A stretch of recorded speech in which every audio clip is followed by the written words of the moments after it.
الله الرحمن الرحيم الحمد لله رب العالمين والصلاة والسلام على أشرف الأنبياء والمرسلين وأهل بيته الطيبين الطاهرين المعصومين أما بعد فقد قال الله تبارك وتعالى في كتابه المبين وهو أصدق القائلين أعوذ بالله من الشيطان الرجيم بسم الله الرحمن الرحيم وَإِذِ ابْتَلَى إِبْرَاهِيمَ رَبُّهُ بِكَلِمَاتٍ فَأَتَمَّهُنَّ قَالَ إِنِّي جَاعِلُكَ لِلنَّاسِ إِمَامًا قَالَ وَمِنْ ذُرِّيَّتِي قَالَ لَا يَنَالُ عَهْدِ الظَّالِمِينَ صلوات پڑھیں محمد و اہل بیت اللہم صلی علی محمد و آل محمد۔ ارشاد رب العزت ہے کہ یاد کرو اس وقت کو کہ جب خداوند عالم نے اپنے عبد خاص جناب ابراہیم خلیل کا امتحان چند کلمات کے ساتھ لیا تھا، اور وہ جب اس امتحان میں کامیاب اور کامران ہو گئے تو ارشاد پروردگار ہوا کہ اے میرا خلیل، میں تمہیں لوگوں کا امام بنانے والا ہوں۔ یہ خوشخبری سن کر جناب خلیل نے استدعا کی کہ رب العالمین میں چاہتا ہوں کہ یہ عہدہ جلیلہ میری اولاد میں بھی برقرار رہے۔ ارشاد رب العزت ہوا کہ جو تیری اولاد میں سے ظالم ہوں گے، گناہگار ہوں گے، ان تک یہ میرا عہدہ رسالت، عہدہ امامت نہیں پہنچ سکے گا۔ صلوات پڑھیں محمد و اہل بیت محمد اللہم صلی۔ سلسلہ کلام شرائط امام کے بارے میں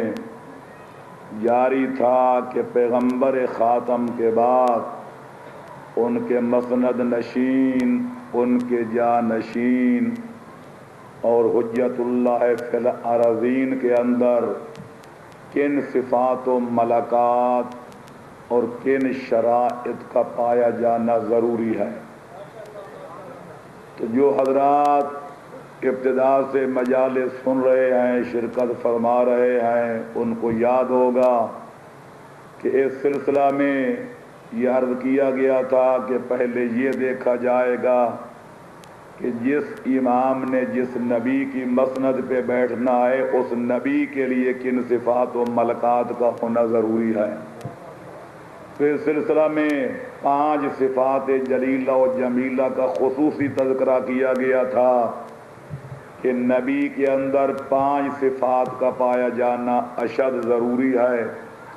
جن کے بغیر کوئی نبی، کوئی رسول نہیں ہو سکتا۔ اور وہ صفات آپ کو یاد ہوں گی۔ پہلی صفت یہ تھی کہ اسے عالم علم لدنی اور ساری دنیا سے بڑھ کر عالم ہونا چاہیے۔ دوسری یہ تھی کہ اسے گناہوں سے منزہ اور مبرہ ہونا ضروری ہے، یعنی عصمت کا مالک و مختار ہونا چاہیے۔ اور تیسری صفت یہ تھی کہ اسے شجاع اور بہادر ہونا چاہیے۔ چوتھی یہ تھی کہ اس کو تمام کائنات سے افضل و اعلیٰ اور برتر اور بلند تر ہونا چاہیے۔ اور 5ویں یہ تھی کہ اسے صاحب معجزہ بھی ہونا چاہیے۔ تو ان صفات کے ثبوت کے بعد مرحلہ یہ تھا کہ اب پیغمبر خاتم کے بعد جتنے دعوے داران امامت و خلافت و زعامت و ولایت و وراثت نظر آتے ہیں، ان میں سے ان صفات نبویہ، ان ملکات قدسیہ کا حامل کون ہے اور مالک کون ہے۔ تو پرسوں سے سلسلہ کلام اس سلسلہ میں جاری تھا کہ اگر انصاف کی عینک لگا کر، تعصب کا دامن چھوڑ کر، آباء و اجداد کی تقلید کو توڑ کر اللہ کے قرآن کو پڑھا جائے، تاریخ اسلام کو پڑھا جائے، پیغمبر خاتم کے فرمان کو پڑھا جائے، بزرگان دین کے کلام کو پڑھا جائے، روز روشن سے بھی زیادہ روشن یہ حقیقت نظر آتی ہے کہ پیغمبر خاتم کے بعد پورے عالمین میں ان صفات نبویہ کا مالک اور حامل اگر کوئی ہستیاں نظر آتی ہیں تو یا علی ہیں یا اولاد علی ہیں، کوئی غیر نہیں ہے۔ یا علی، چنانچہ اس سلسلہ میں اب تک حیدر قرار کا عالم علم لدنی ہونا، ساری کائنات سے بڑھ کر ان کا عالم ہونا، پھر ان کا معصوم عن الخطا ہونا، علاوہ بری ان کا سارے عالمین سے بڑھ کر بہادر و شجاع ہونا، یہ تین صفات جلیلہ و جمیلہ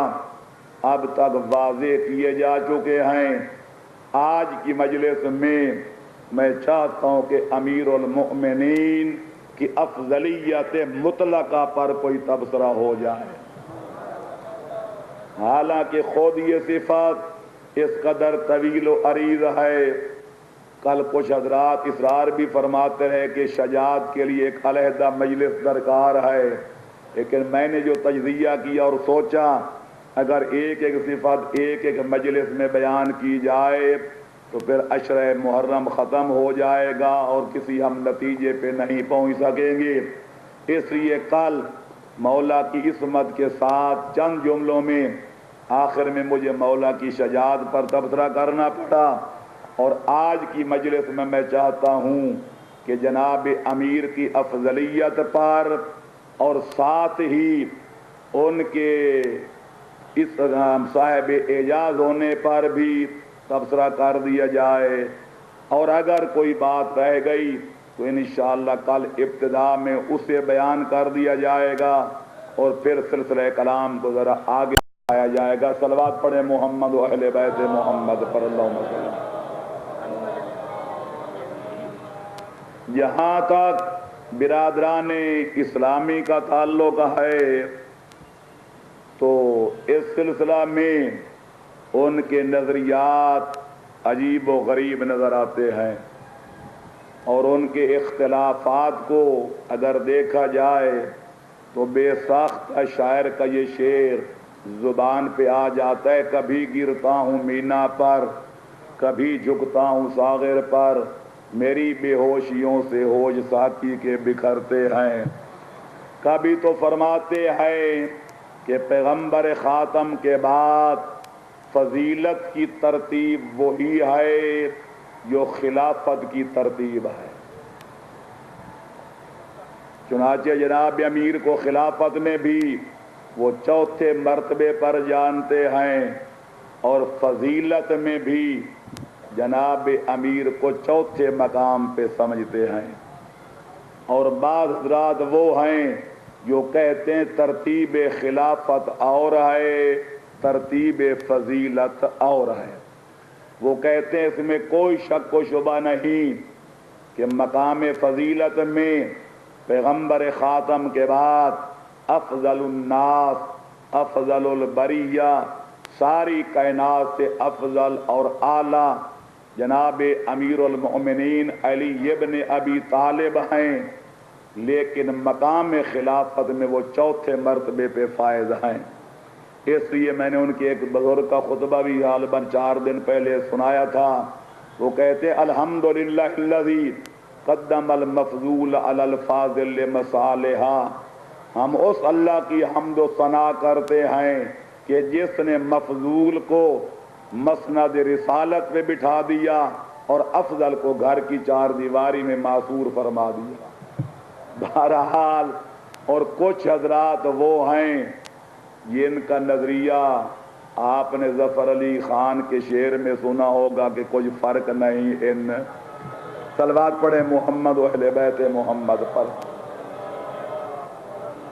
اقبال کا تعلق دوسرے طبقے سے ہے، حالانکہ فیلسوف اسلام ہیں اور شاعر مشرق ہیں، بہت بڑے علامہ و فہامہ بھی ہیں، لیکن آباء و اجداد کی تقلید کے خول سے چونکہ باہر نہیں نکل سکے تو اپنے بارے میں ایک آدمی کا نظریہ بیان کرتے ہیں، دراصل اپنے بارے میں اپنا نظریہ بیان کرتے ہیں۔ ایک پیرائے میں ایک مولوی صاحب کی سناتا ہوں کہانی، منظور نہیں شوخی طبیعت کی بتانی۔ اس میں کہتے ہیں کہ وہ مولوی میرے بارے میں کہہ رہا تھا، چاہے اس کی طبیعت میں تشیع بھی ذرا سا، تفضیل علی ہم نے سنی اس کی زبانی۔ تو جناب اقبال بھی اس زمرے میں شامل ہیں کہ افضل مولا علی کو مانتے ہیں، لیکن خلیفہ بلا فصل کسی اور بزرگ کو جانتے ہیں۔ صلوات پڑھیں محمد و اہل بیت محمد پر۔ اب جب تک پہلے یہ طے نہ کر لیا جائے کہ میزان افضلیت کیا ہے، معیار افضلیت کیا ہے، اس وقت تک کبھی گفتگو نتیجہ خیز نہیں ہو سکتی۔ تو عقل کا تقاضا یہ ہے کہ اگر دو شخصوں میں یا چند اشخاص میں، دو فردوں میں یا چند افراد میں موازنہ کرنا ہو کہ ان اشخاص و افراد میں سے افضل کون ہے اور ادنا کون، فاضل کون ہے اور مفضول کون، تو آخر کوئی معیار تو مقرر کرنا پڑے گا کہ آیا یہ افضلیت کا دار و مدار قد کاٹ پر ہے، رنگ روپ پر ہے، مال و منال پہ ہے، دنیا کے جاہ و جلال پہ ہے، حسن و جمال پہ ہے، بخت و اقبال پہ ہے۔ تو جب تک پہلے افضلیت کا کوئی معیار مقرر نہیں کیا جائے گا، اس وقت تک یہ معلوم نہیں ہو سکے گا کہ افضل کون ہے اور مفضول کون۔ تو جہاں تک ہمارے برادران اسلامی کا تعلق ہے، ان کی شرح مقاصد اور شرح مواقف علم کلام کی سب سے بڑی مستند، معتبر اور ضخیم تر کتابیں ہیں۔ ان کے اندر جو کچھ انہوں نے معیار افضلیت قرار دیا ہے، انہوں نے دو چیزوں کو معیار فضیلت ٹھہرایا ہے۔ ایک یہ کہ ہم افضل اس کو کہیں گے جس کا ثواب زیادہ ہوگا، جس کا اجر زیادہ ہوگا، اور دوسرا افضل اس کو کہیں گے جس کے فضائل زیادہ ہوں گے، جس کے کمالات زیادہ ہوں گے۔ تو ہم بھی انہی کے ساتھ چلتے ہوئے عرض کرتے ہیں کہ اگر ان دو چیزوں کو معیار فضیلت قرار دیا جائے، اتنا دن روشن نہیں جتنا علی کی افضلیت روشن نظر آتی ہے۔ کیونکہ ظاہر ہے کہ جہاں تک کثرت اجر و ثواب کا تعلق ہے، تو ظاہر ہے کہ اسی کا ثواب زیادہ ہوگا جس کی عبادت زیادہ ہوگی، ثواب اسی کو زیادہ ملے گا جس کی زہادت زیادہ ہوگی، ثواب اسی کا زیادہ ہوگا جس کی اطاعت زیادہ ہوگی،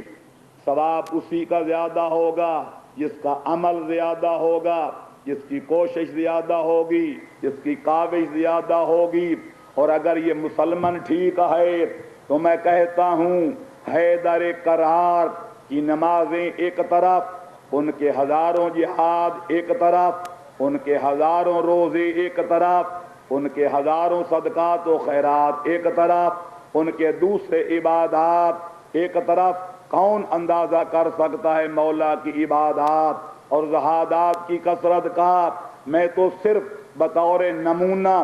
صرف اتنا کہنا چاہتا ہوں کہ جس علی ولی کہ عمل و عبادت اور اجر و ثواب کا عالم یہ ہو کہ ما ینطق عن الہوا کا مصداق مصطفیٰ علی کی ایک ضربت کے بارے میں یہ فرمائے کہ ضربت علی یوم الخندق کے افضل من عبادت الثقلین، کہ خندق والے دن حیدر قرار کی وہ ایک ضربت جو عمرو بن عبد ود کے سر پہ پڑی تھی، جس نے صبح قیامت تک اسلام کا بول بالا کر دیا اور کفر کا منہ کالا کر دیا، علی کی ایک ضربت صبح قیامت تک جنوں انسانوں کی عبادتوں سے افضل نظر آتی ہے۔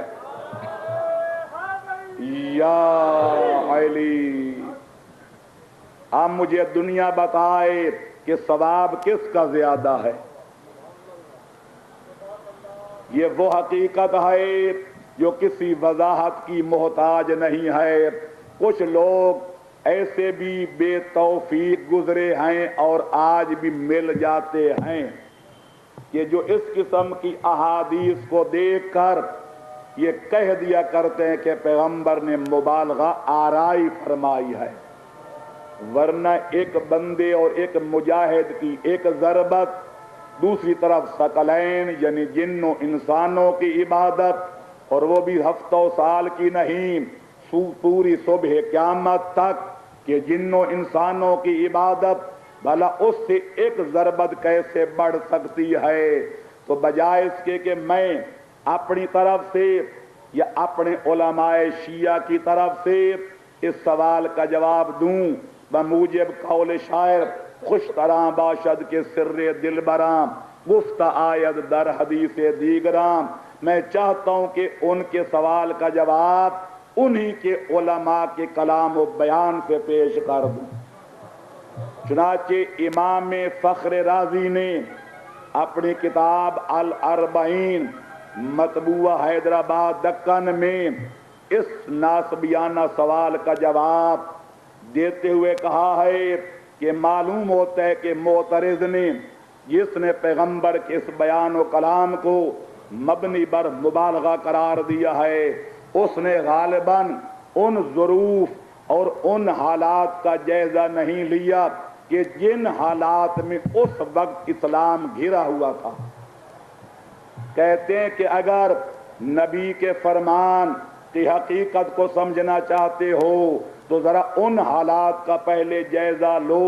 کہ جس وقت جنگ خندق لڑی جا رہی تھی اس وقت اسلام کا نقشہ کیا تھا۔ فخر رازی کہتے ہیں کان الاسلام فی ذالک الوقت محصورا فی المدینہ، کہ پورے کا پورا اسلام مدینے کی چار دیواری میں گھرا ہوا تھا، اس کے باہر نہ کوئی مسلمان تھا، نہ کہیں اسلام کا کوئی نام و نشان تھا۔ آج پورا عالم کفر، آج پورا عالم شرک 1,000 بندے سے مقابلہ کرنے والے جوانوں اور پہلوانوں کو ساتھ لائے تھے تاکہ ہمیشہ ہمیشہ کے لیے اسلام کی سردردی ختم ہو جائے، اسلام کے نام کا روڑا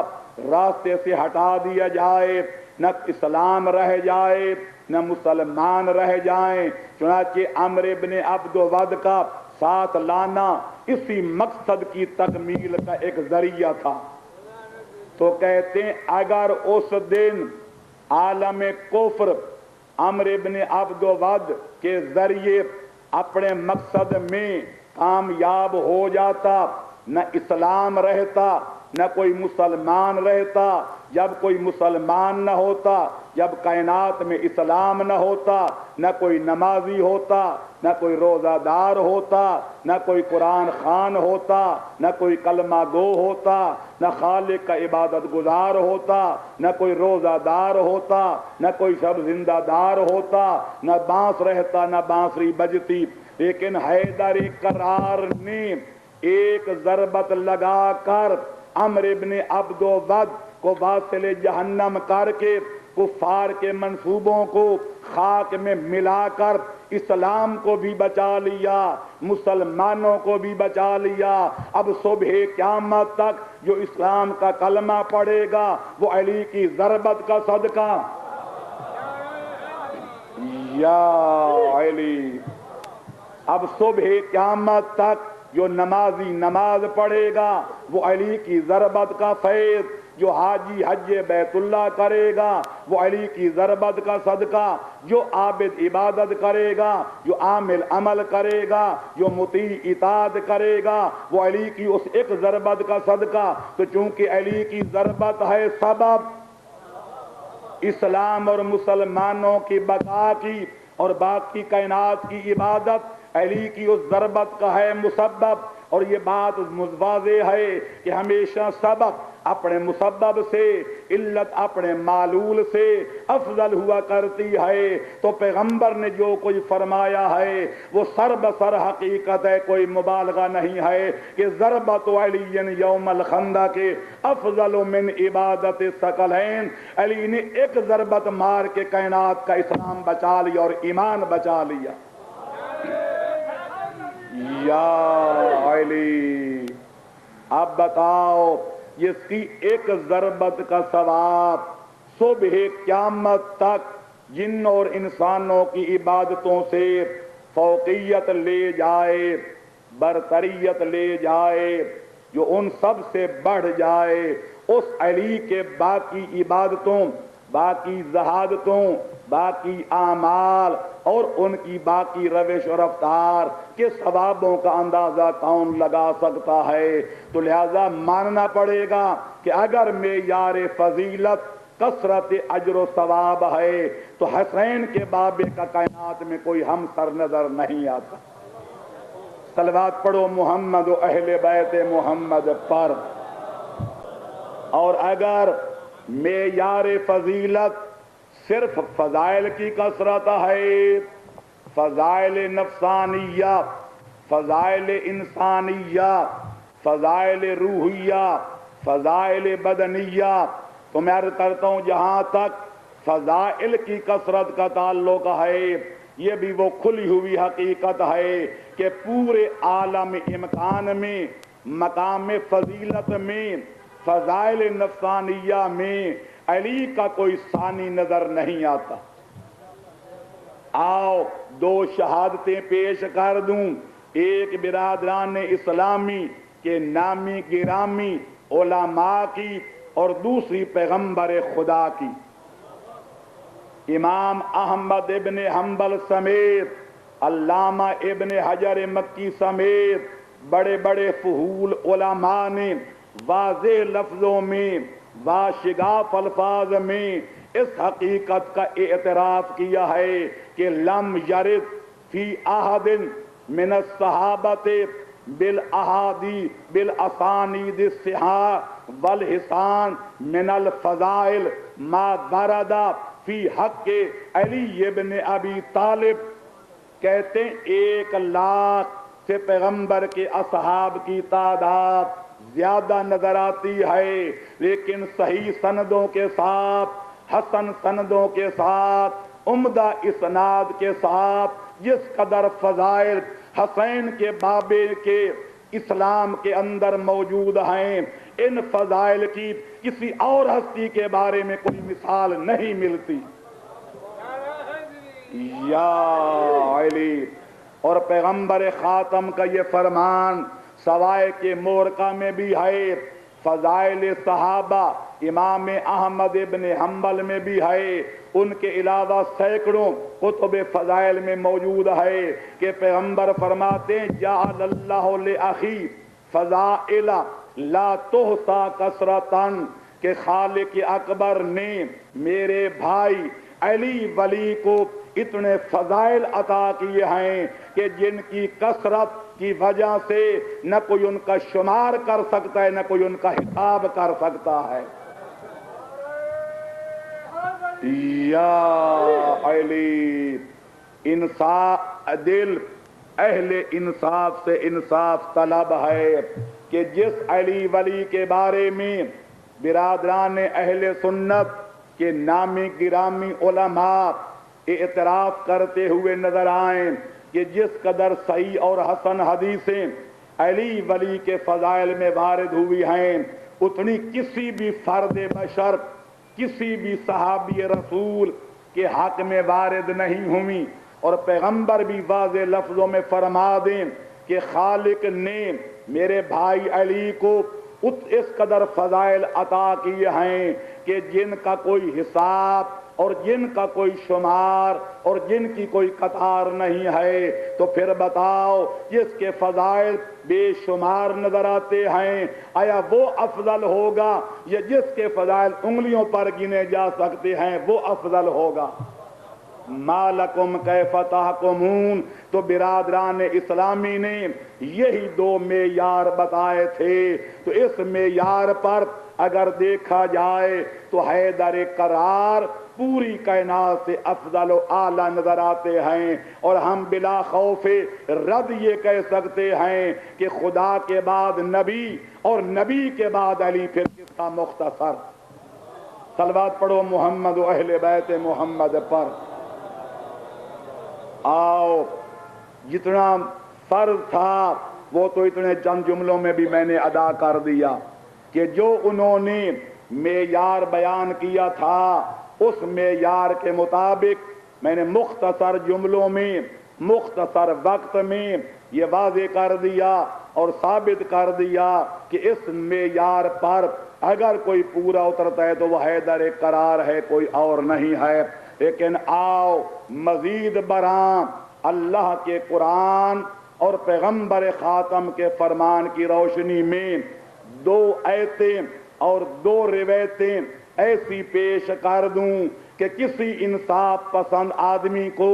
صبح قیامت تک علی کی افضلیت میں شک کرنے کی جرات نہ ہو سکے۔ صلوات پڑھو محمد و اہل بیت محمد پر۔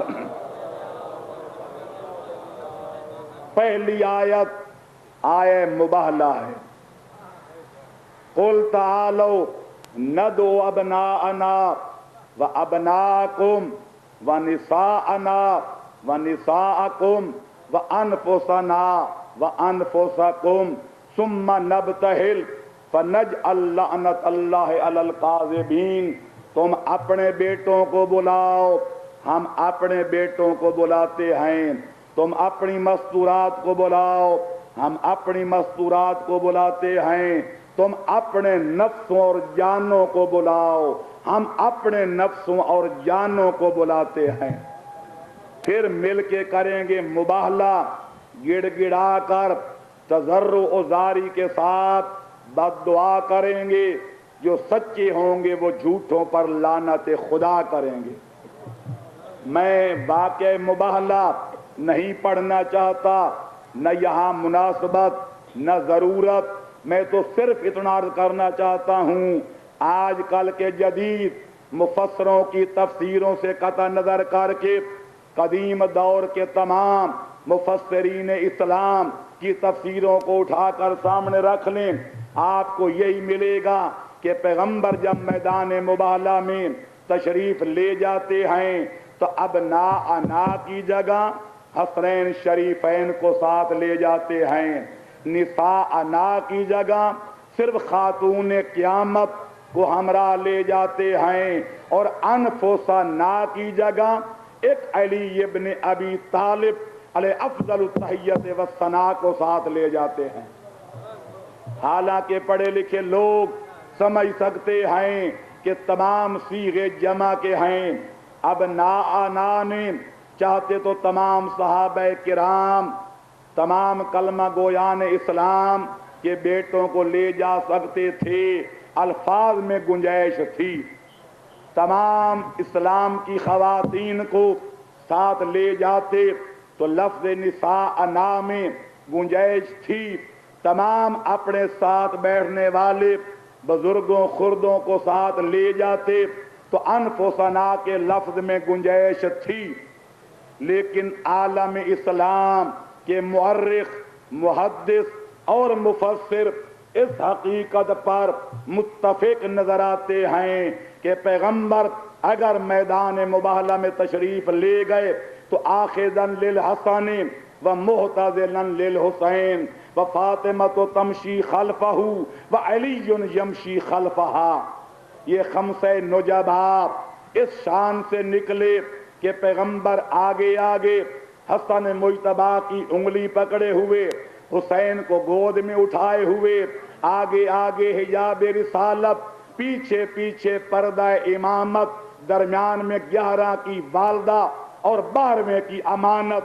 خاتون قیامت خرامہ خرامہ چل رہی ہیں۔ پیغمبر کہتے جاتے ہو میری اطرت اہل بیت، آج صادقین و کاذبین کے درمیان مباہلہ ہوگا، اذا دعوت فامنوا، بد دعا میں کروں گا، آمین تم کہنا۔ پھر بعد میں جو کچھ ہوا آپ جانتے ہیں کہ ادھر عیسائیوں نے جزیہ دینا قبول کر لیا، پر محمد و آل محمد کے مقابلے میں آ کے مباہلہ کرنے کی جرأت و جسارت نہ کی۔ اب میں صرف اتنا عرض کرنا چاہتا ہوں کہ جب اتفاق اہل علم، اتفاق اہل تفسیر و حدیث و تاریخ پیغمبر انف و ثنا کی جگہ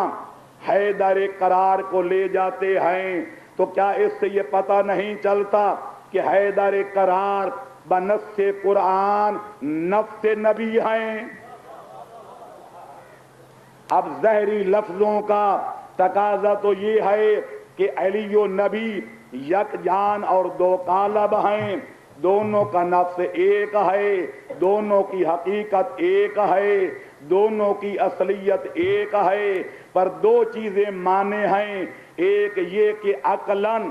دو چیزوں کا اتحاد اس طرح مانا جائے کہ دوئیت ختم ہو جائے اور ایک بن جائے، یہ عقلاً محال ہے۔ اور دوسرا یہ کہ اگر بالکل ہر لحاظ سے ایک مانا جائے تو پھر علی کو نبی بھی ماننا پڑے گا، رسول بھی ماننا پڑے گا، لیکن آیہ خاتم النبیین اور عقیدہ جمہور مسلمین اس عقیدے سے مانے ہے، کیونکہ پیغمبر خاتم پر نبوت بھی ختم ہو گئی اور رسالت بھی ختم ہو گئی۔ ان کے بعد اب صبح قیامت تک کوئی نہ نبی ہو سکتا ہے نہ کوئی رسول ہو سکتا ہے، تو ان دو مجبوریوں کے تحت ماننا پڑے گا کہ علی کے نفس نبی ہونے کا مطلب یہ جسمانی طور پہ ایک ہونا نہیں، بلکہ فضائل اور کمالات میں اتحاد اور یگانگت مقصود ہے۔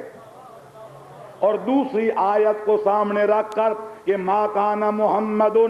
ابا احد من رجالکم ولیکن رسول اللہ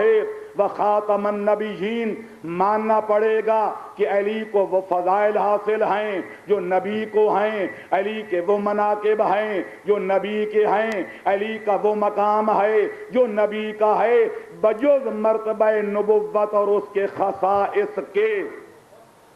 جیسا کہ دوسری حدیث میں پیغمبر نے فرما دیا کہ یا علی انت منی بمنزلت ہارون من موسیٰ الا انہ لا نبی بعدی، کہ یا علی آپ کو مجھ سے وہی نسبت ہے جو ہارون کو موسیٰ سے تھی، فرق اتنا ہے کہ میرے بعد کوئی نبی نہیں ہے۔ یعنی اگر نبوت کے دروازے پہ تالا نہ لگ چکا ہوتا، اگر باب رسالت ہمیشہ ہمیشہ کے لیے بند نہ ہو چکا ہوتا تو تم یقیناً میرے بعد نبی بھی ہوتے، رسول بھی ہوتے، لیکن چونکہ میں خاتم الانبیاء والمرسلین ہوں تو ایک مرتبہ نبوت کو چھوڑ کر باقی ہر مرتبے میں، ہر صفت کمال میں آپ میرے ساتھ برابر کے شریک ہیں۔ یا علی، تو میں اہل عالم سے پوچھتا ہوں، اہل عقل و دانش سے سوال کرتا ہوں کہ مرتبہ نبوت کو بھی الگ کر دو، خصائص رسالت کو بھی علیحدہ کر دو، تو دوسرے فضائل کے نقطہ نظر سے کیا پیغمبر اپنی ساری امت سے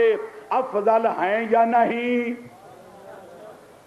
امت کے لفظ بھی میں بنابر تنزل کے کہہ رہا ہوں، ورنہ میں یہ سوال کروں گا کہ پیغمبر خاتم پورے عالم امکان کے تمام جنوں انس اور ملائک مقرب سے افضل و اعلیٰ ہیں یا نہیں؟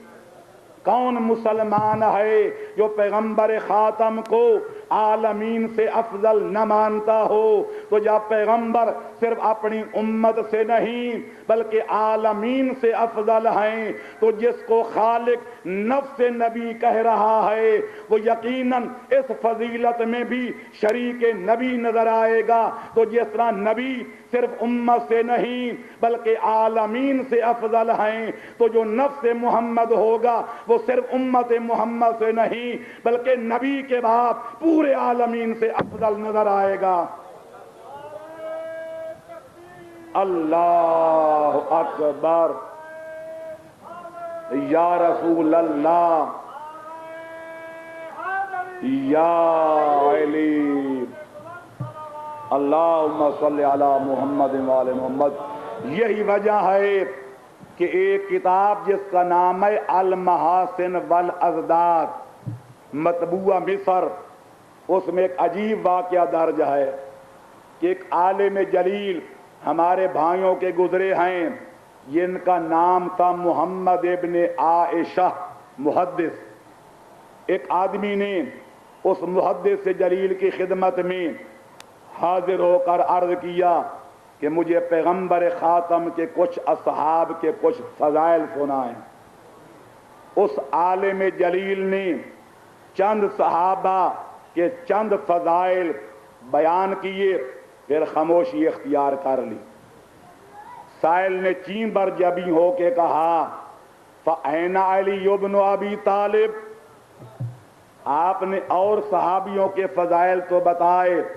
پر علی کو کیوں نظر انداز کر دیا؟ وہ چین بر جبی اس بات پہ تھا کہ تم نے علی ولی کے فضائل کیوں نہیں بتائے، لیکن محمد ابن عائشہ کے چہرے کے تیور بدل گئے کہ تو بڑا احمق ہے، تجھے اپنا سوال بھی یاد نہیں ہے۔ انہیں کہا یک نہ شد دو شد، میرا سوال بڑا واضح ہے کہ میں نے کہا تھا اصحاب نبی کے فضائل سناؤ۔ محدث کہتے ہیں یہی تو میں کہنا چاہتا ہوں، تم نے کہا تھا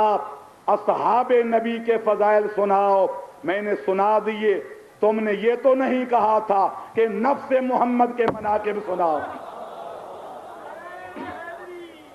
یا علی، اصحاب اور ہیں، نفس محمد اور ہیں، اس لیے تم نے جو سوال کیا تھا میں نے اس کی تعمیل کر دی۔ اگر تم یہ سوال کرتے کہ نفس نبی کے مناقب سناؤ تو میں سوائے علی کے کسی کا نام ہی نہ لیتا۔ الفضل ما شہدت بہ الاعداء، صلوات پڑھے محمد و اہل بیت محمد عالم۔ آؤ دوسری آیت، اتنا ہی اس آیت کی تشریح کافی ہے۔ خالق فرماتا ہے ان الذین آمنوا وعملوا الصالحات اولئک هم خیر البریہ۔ بڑی واضح آیت۔ جو لوگ صاحبان ایمان ہیں یعنی مومن کامل ہیں، وعملوا الصالحات، اور تمام اعمال صالحہ بجا لاتے ہیں، خالق ان کا صلہ بیان کرتا ہے اولئک ہم خیر البریہ۔ بریہ کہتے ہیں ساری مخلوق کو، تو یہی ساری مخلوق خدا سے افضل بھی ہیں اور اعلیٰ بھی ہیں، جن کے ایمان کا پلہ سب سے مافوق نظر آئے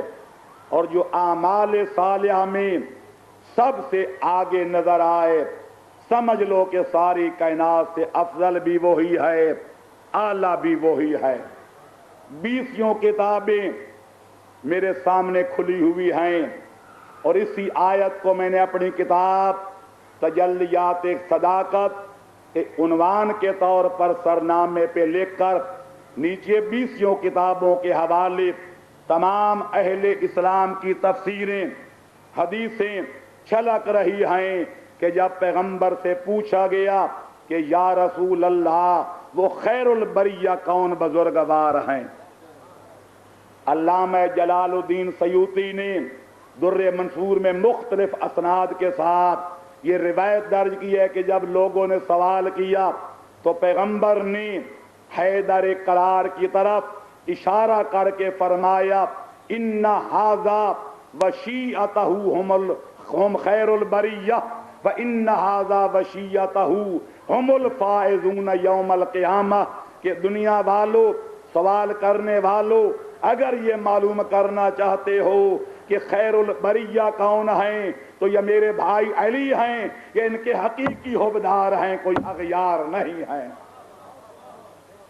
اور اگر کوئی جنت میں جانے والے ہیں تو وہ بھی یہ حیدر قرار ہیں یا ان کے سچے پیروکار ہیں، کوئی اور نہیں ہیں۔ صلوات پڑھو محمد و اہل بیت محمد پر۔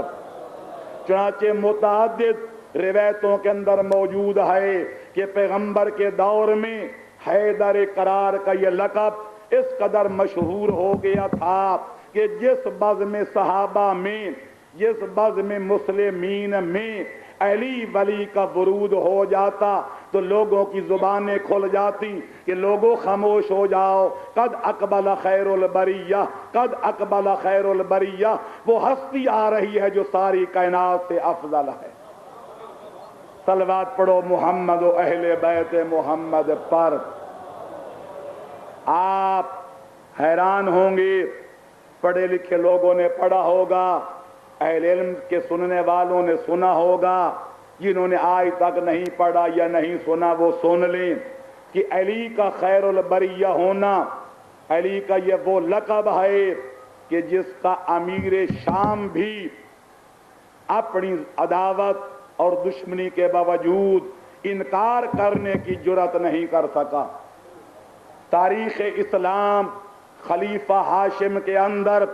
یہ واقعہ پڑھا گیا کہ ایک بار بزم میں یزید کا بابا عمرو بن عاص اور خود یزید تینوں بیٹھے تھے کہ کسی آدمی نے آ کر ایک تحفہ پیش کیا، بے تکلفانہ بزم تھی، بحث ہونے لگی کہ تحفہ وصول کون کرے، اس کا زیادہ حقدار کون ہے۔ تو طے یہ ہوا کہ تینوں شعر کہتے ہیں، جس کا شعر سب سے بڑھ جائے گا تحفہ وہی وصول کرے گا۔ کس موضوع پر تب آزمائی کی جائے، کس زمین سخن میں شعر و شاعری کے جوہر دکھایا جائے، سب نے طے کیا کہ علی ابن ابی طالب کو موضوع سخن ٹھہرایا جائے۔ معلوم ہوتا ہے کہ دشمن بھی کیوں نہ ہوں،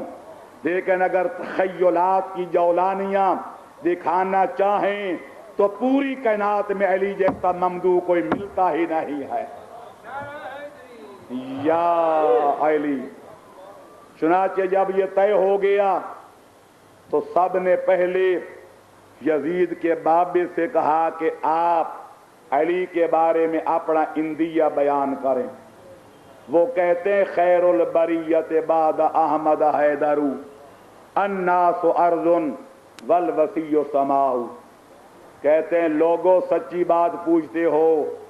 تو حکومت کے لیے، سلطنت کے لیے لڑنا الگ بات ہے، اور لوگوں کے سامنے کھل کے بات حقیقت کا اقرار نہ کرنا اور بات ہے۔ پر اگر خدا لگی بات پوچھتے ہو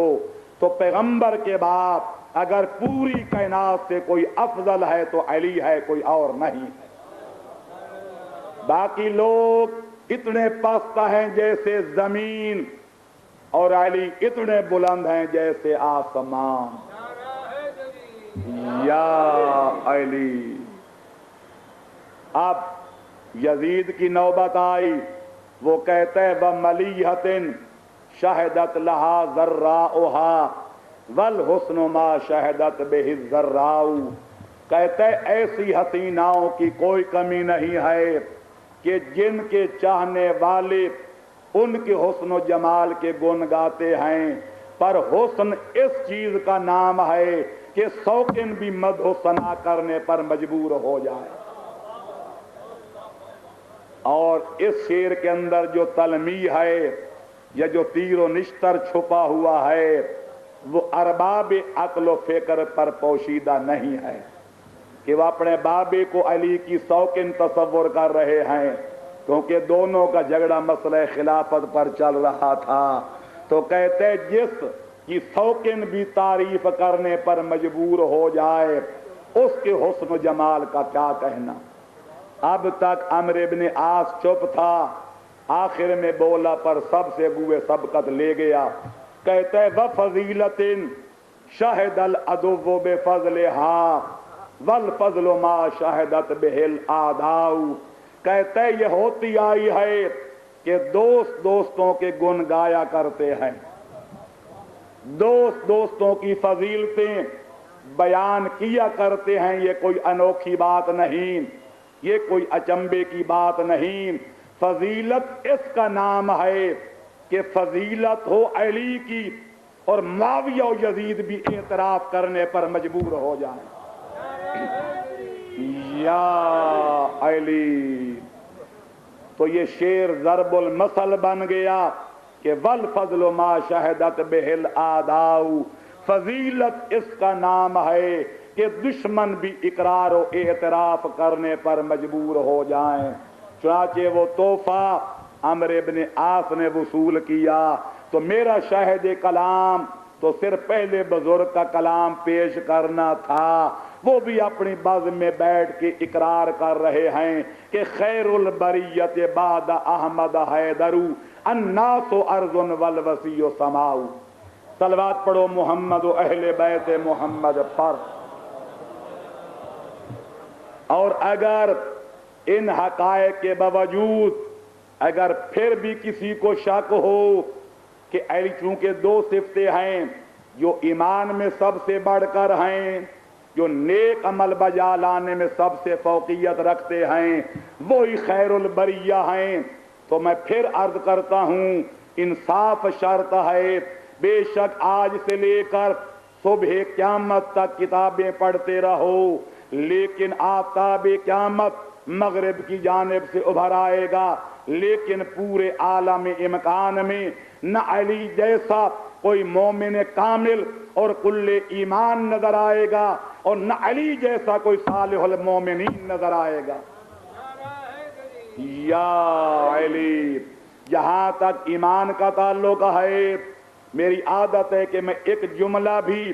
کبھی بغیر دلیل کے تشنہ تکمیل نہیں چھوڑا کرتا، تو جہاں تک ایمان کا تعلق ہے صرف ایک بات اس کے بارے میں عرض کروں گا، اور جہاں تک نیک کام کا تعلق ہے اس کے بارے میں بھی ایک بات عرض کر کے آگے بڑھوں گا کہ جہاں تک ایمان کا تعلق ہے تو کتاب الریاض النظرہ علامہ محب الدین طبری کی مطبوع مصر میرے پیش نگاہ ہے، اس میں حضرت عمر کی زبانی یہ حدیث منقول ہے، وہ کہتے ہیں سمیت النبی یقول لو ان السماوات السبع والارضین السبع وضعتا فی کفۃ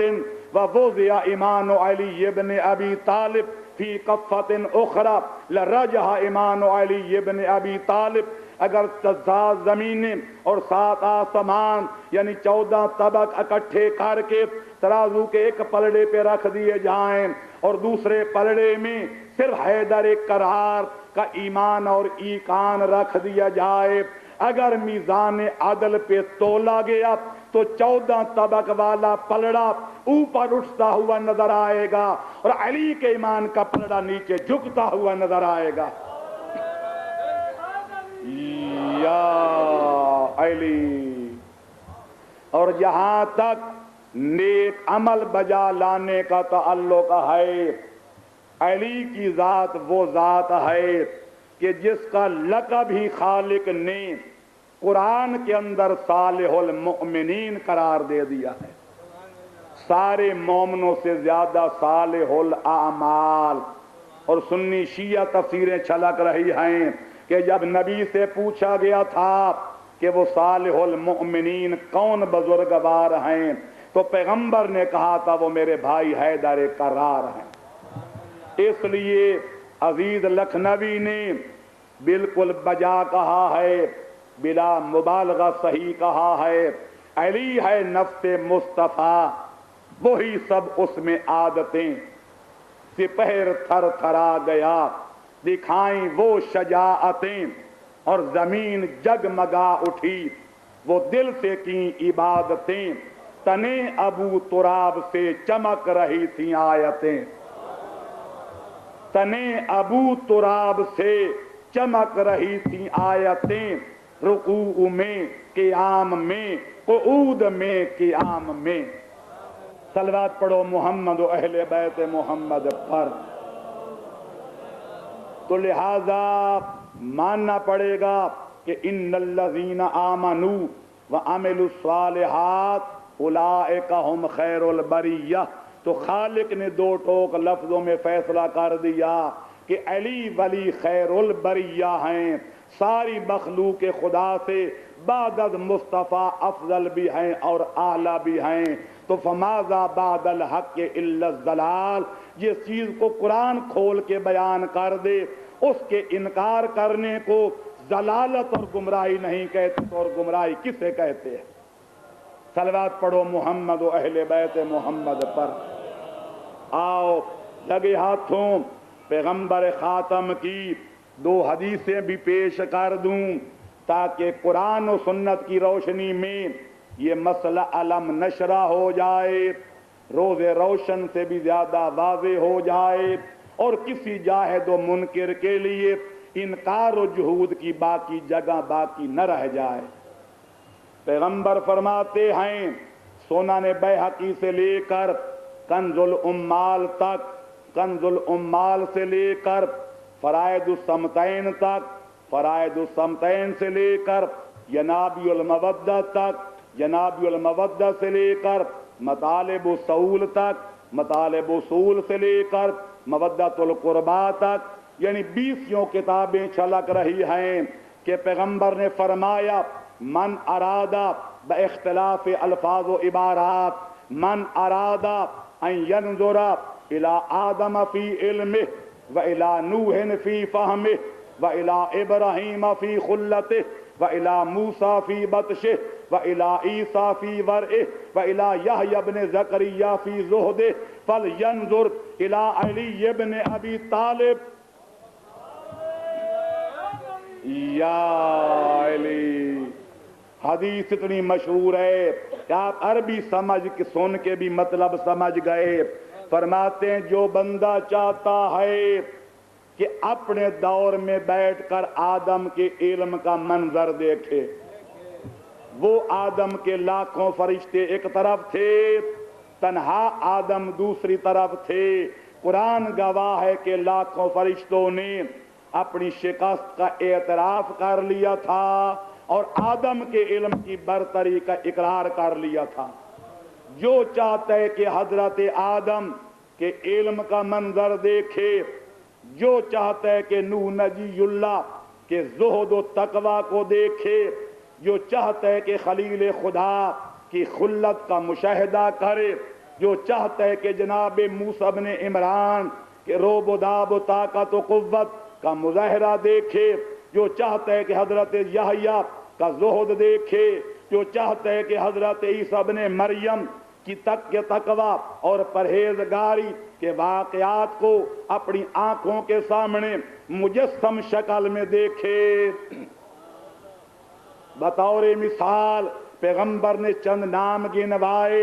اصل میں پیغمبر فرمانا یہ چاہتے ہیں کہ جو آدم سے لے کر عیسیٰ تک ایک کم 1,24,000 نبیوں کے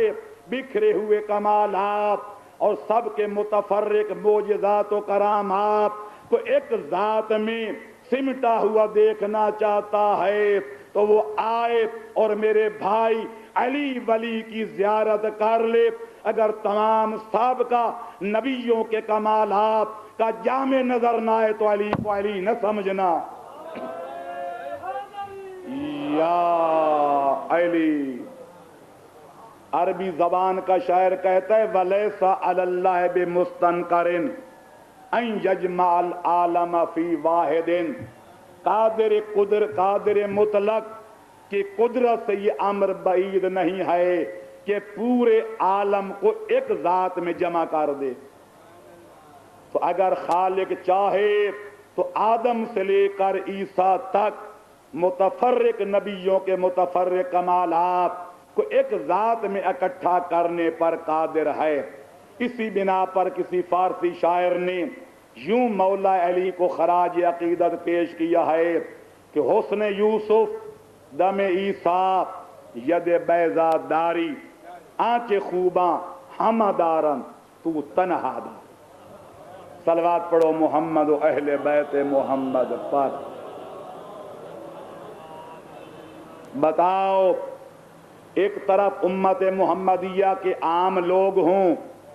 ایک طرف سابقہ نبیوں میں سے کوئی ایک نبی ہو، افضل کسے کا ہوگے؟ نبی کو۔ 73 فرقوں کا اتفاق، نبی باقی لوگوں سے افضل کہ جو علی ایک نبی کا نہیں، ایک کم 1,24,000 نبی کے مساوی ہو۔ کیا وہ افراد امت محمدیہ سے افضل نہیں ہوگا؟ یہ تو میں برسبیل تنزل کہہ رہا ہوں، ورنہ حقیقت تو یہ ہے کہ اگر ذرا گہری نظروں سے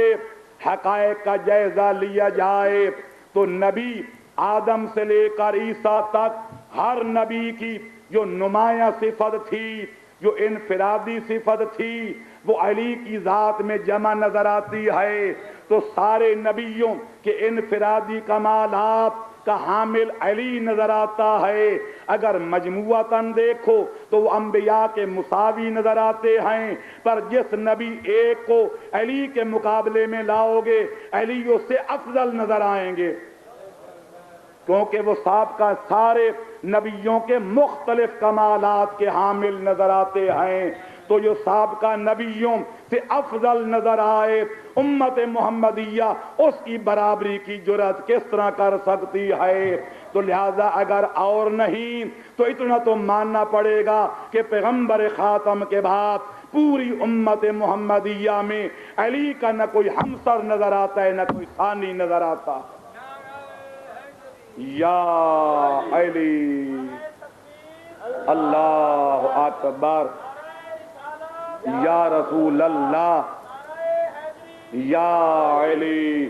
بس اللہم صلی علی محمد وآل محمد، بس ایک جملے والی حدیث پیغمبر کی پیش کر کے آج کا بیان ختم کر دوں کہ نبی نے یہ فرما کر بات ختم کر دی ہے۔ اس موضوع پر مفصل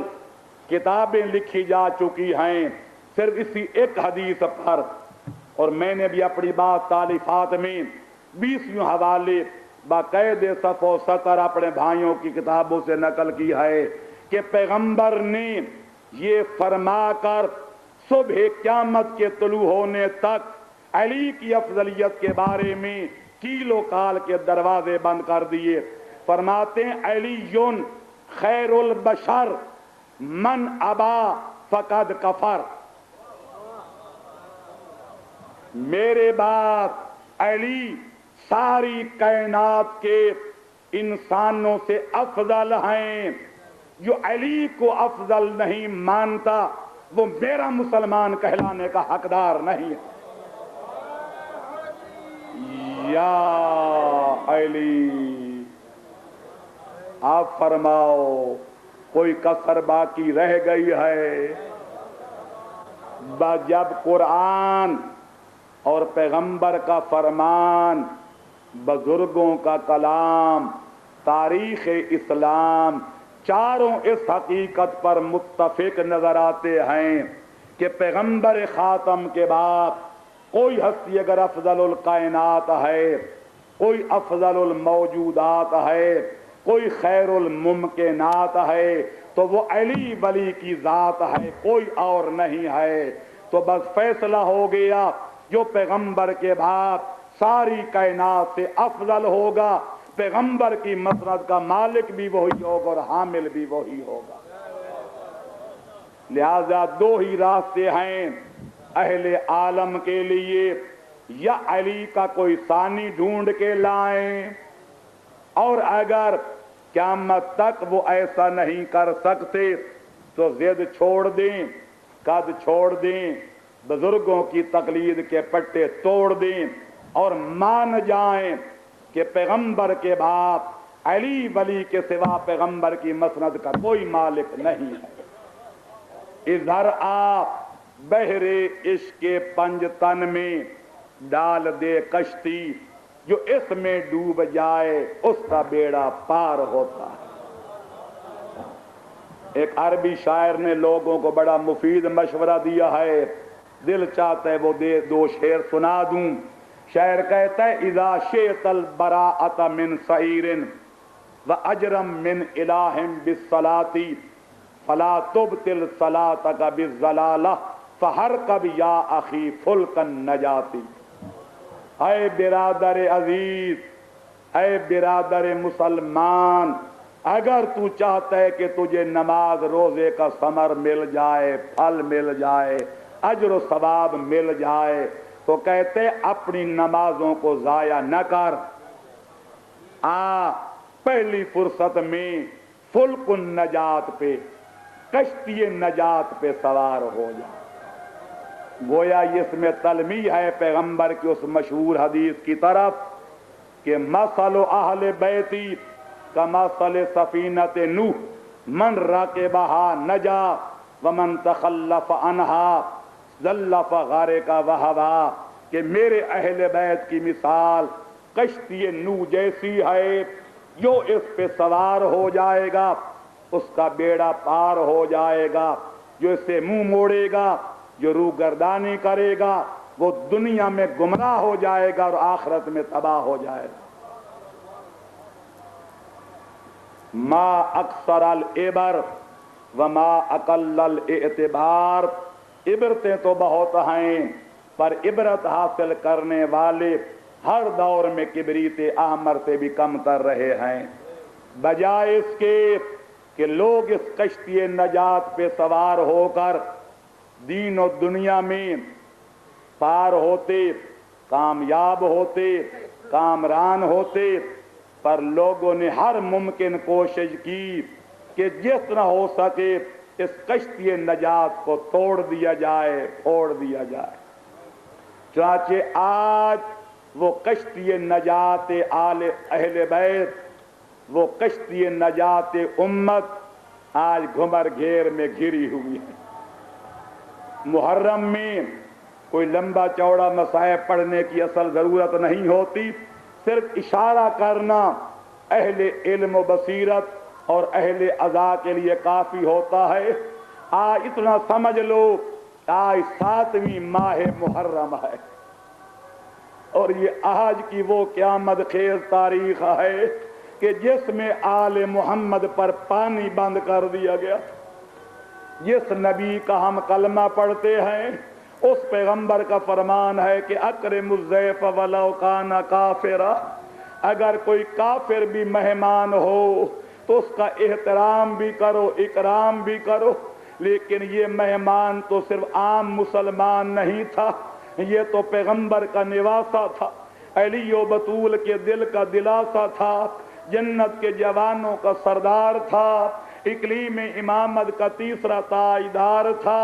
اور لوگوں کی دعوت پہ آیا تھا۔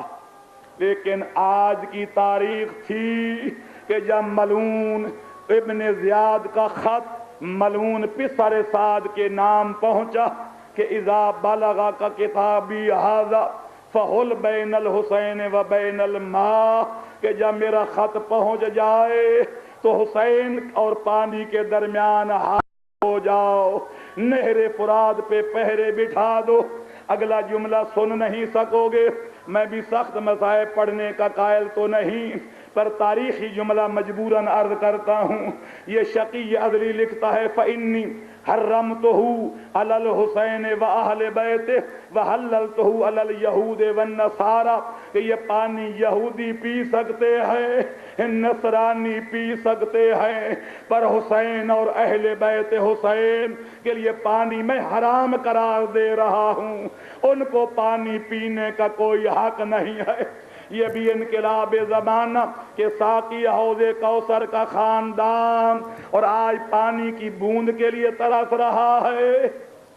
چنانچہ میرے عزیزوں، میرے بھائیوں، میرے بزرگوں، 7ویں کو پانی بند ہوا، درمیان میں 2 دن کا فاصلہ ہے۔ جوں جوں وقت گزرتا جائے گا خیام حسینی میں پانی کا قحط ہوتا جائے گا، العطش العطش کی آوازیں بلند ہونے شروع ہو جائیں گی۔ آخر میری نظریں دیکھ رہی ہیں اور آپ بھی وہاں تک پہنچ چکے ہوں گے کہ جب روز عاشورہ شروع ہوگا اور صبح کے بعد اصحاب و احباب کی قربانیاں شروع ہوں گی، ایک وہ وقت بھی آنے والا ہے کہ جب مظلوم کربلا یکا و تنہا رہ جائیں گے، ینظر یمیناً و شمالا، کبھی دائیں دیکھیں گے کبھی بائیں، پر کوئی سوار کرانے والا نہیں ہوگا، کبھی آسمان کی طرف دیکھیں گے کبھی زمین کی طرف۔ پھر اتمام حجت کے لیے فرمائیں گے حل من ناصر ینصرنا،